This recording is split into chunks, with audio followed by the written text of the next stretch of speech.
ጉድ ሙስሊሞች ወሃቢያ ሱፊያ ሀበሻዊ ምናምን አከራክራቸው አወያያቸው ያላችሁን ሰዎች አላችሁ እንዴ? ጤነኛ ናችሁ እንዴ?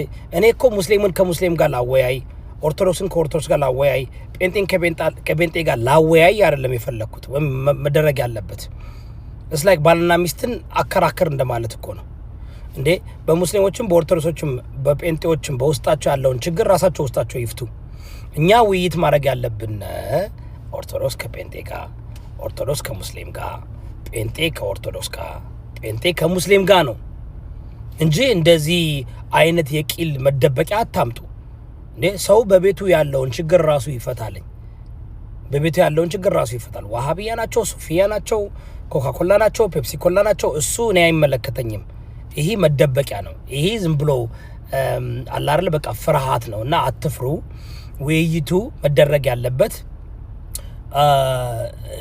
ንጽጽር ማለት ሁለት የተለያየ አመለካከት ያላቸው አንድ ላይ ቀርበው ውይይት አድርገው ትክክለኛው የትኛው ነው የሚለውን ማህበረሰቡ እንዲገዛና እንዲያውቅ ነውና ከዚህ አትሸሹ፣ አትፍሩ። አሁንም ተቀበሉ።